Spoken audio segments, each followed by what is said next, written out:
한 주간의 총선 이슈를 집중 분석해보는 이슈 플러스입니다. 3일절이 있었죠. 총선은 한일전이다. 참신한 구호가 나왔는데요. 총선을 앞두고. 이 구호가 나오고 난 이후 국회의원 국산화운동본부도 뜨고 친일파 없는 국회 만들기도 떴습니다. 이렇게 총선을 앞두고 친일 청산의 목소리가 높은데요. 반면 대단한 분이 출연하였습니다. 안병직 서울대 명예대 교수인데요. 식민지 근대화론의 아버지라 불리는 안병직 교수는 해방된 지 벌써 74년인데 아직도 친일 친미 탈행인가 라는 이야기를 했습니다. 카피아 조선일보가 뽑긴 했겠지만 이분의 제자죠. 이용훈 서울대 교수는 반일 종족주의라는 책을 내고 일제 강제징용은 허구고 일본군 위안부는 거짓이다. 이웃을 적으로 모는 근거 없는 반일 종족주의 때문에 한국이 위기에 처했다라는 이야기를 했습니다. 자, 이런 사람들을 우리는 사자성어로 토착외구라고 부릅니다. 토착외구라는 말이 처음 나오게 된 건 대한매일신보에서 1910년에 나왔습니다. 토의 천지라는 기사였는데요. 여기에서 토착외구를 이렇게 정의합니다. 얼굴은 조선 사람이지만 창자는 외놈인 도깨비 같은 자. 그리고 토착외구 식별법에 대해서도 얘기를 하는데요. 뜬구름 같은 영화를 얻고자 일본과 이런저런 조약을 체결하고 그 틈에서 몰래 사익을 얻는 자. 일본의 앞잡이 노릇을 하는 고위 관료층. 암암리의 흉계를 숨기고 터무니없는 말로 일본을 위해 선동하는 자. 일본의 침략행위와 내정 간섭을 지지한 정치인, 언론인. 110년 전 친일파 토착외구 이야기인데 지금도 여전히 적용되는 듯 보입니다. 이렇게 110년 전 토착외구에 대한 이야기가 지금 최근에 다시 유행이 되고 있죠. 왜일까요? 이야기가 말이 재밌었을까요? 아니요. 여전히 토착외구가 많기 때문에 그렇습니다. 주위를 조금만 둘러보면요. 해방 뒤 반민특위로 인해 국민이 분열했다. 반민족 행위자 처벌을 위한 특별위원회 때문에 국민이 분열했다고 하니 도대체 이분이 말하는 국민은 어느 나라 국민인지 모르겠습니다. 박근혜 정부 국무총리 지명자였죠. 문창극. 일본 식민 지배는 하나님의 뜻이다.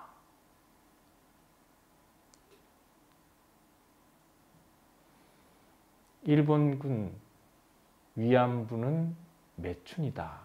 이렇게 얘기했습니다. 유석준 연세대 교수가요. 이완용이 고문으로 있던 대정실업 친목회가 창간한 언론사, 그리고 노다 헤이지로 1호 창시 개명자였죠. 친일파 송병준이 2대 사장이었던 바로 조선일보입니다. 국민의 눈을 가리고 있습니다. 자, 우리는 여기서 친일 했던 이들은 과연 신념 때문에 했을까? 아니면 돈이 궁해서 했을까요? 이용훈 교수 같은 분들이 돈이 없어서 친일을 했다는 건 믿어지지 않습니다. 그렇다면 분명 신념일 텐데요. 도대체 어떤 논리 체계를 가졌길래 친일파든 이렇게 많은 토착외구들을 양산하게 됐을까요? 당시 친일파들이 만들어지게 됐던 이론의 기초는 바로 사회진화론이었습니다.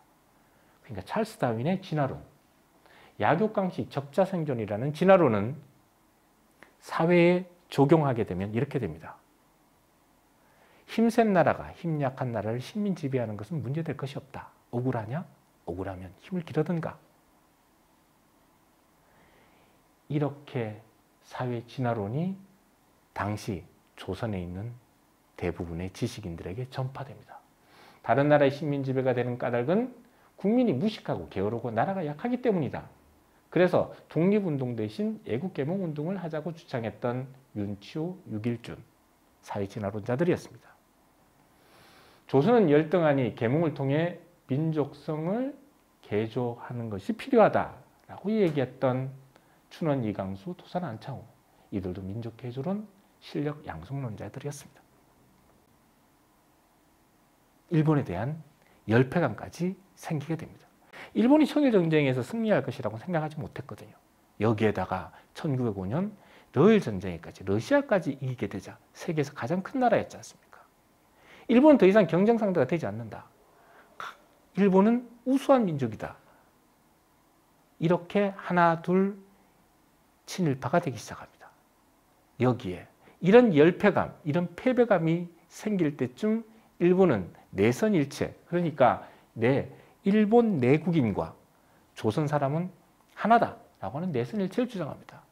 황송하기 이를 데 없죠. 우수한 일본과 같다니. 이렇게 되자 최남선 같은 사람들은 일본 천황을 위해 군대에 입대하라라고 조선 청년들을 부추기기도 합니다. 더 심각한 문제는 이런 사회 진화론이 지금도 여전히 맹위를 떨치고 있다는 사실입니다. 여러분, 만약 여러분들 중에 이런 생각, 경쟁에서 일단 수단과 방법을 가리지 않고 이기고 봐야 한다. 경쟁의 결과로 발생한 차별은 인정해야 한다. 성공한 쿠데타는 혁명이다. 미국이 좋아서가 아니라 힘이 세니까 어쩔 수 없이 라는 생각을 했다면 여러분들도 사회 진화론에 물들어 있는 것일지도 모릅니다. 이제 우리는 친일청산이 모두가 바라고 아무도 대놓고 반대할 수 없는 친일청산이 왜 75년 동안 실패를 거듭했는가 하는 이야기로 넘어가야 할 것 같습니다. 왜일까요? 그 이유는 과거에 집착이 있기 때문입니다. 과거를 밝히는데 정신이 없어서 현재의 잘못, 현재의 친일을 단절하지 못했기 때문에 그렇습니다. 대표적인 사례가 바로 이 사람, 노덕술입니다. 일제 경찰이었죠. 고문을 통해서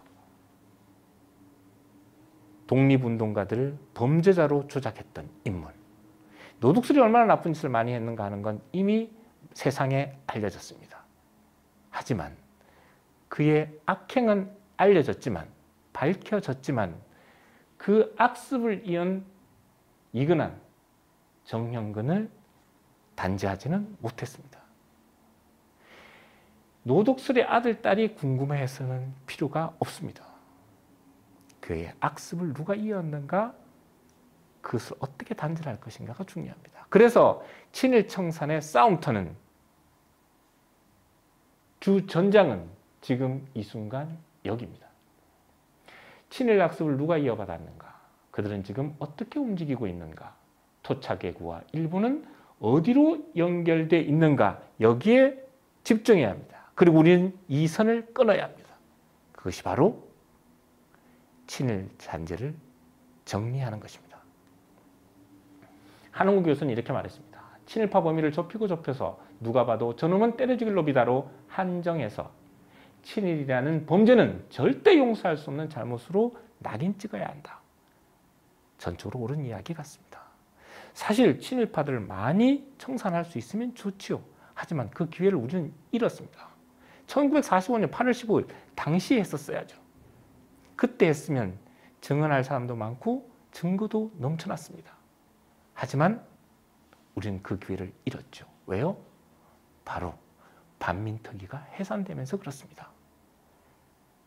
이승만에 의해서 반민특위가 해산되자, 그리고 이승만이 세운 정부,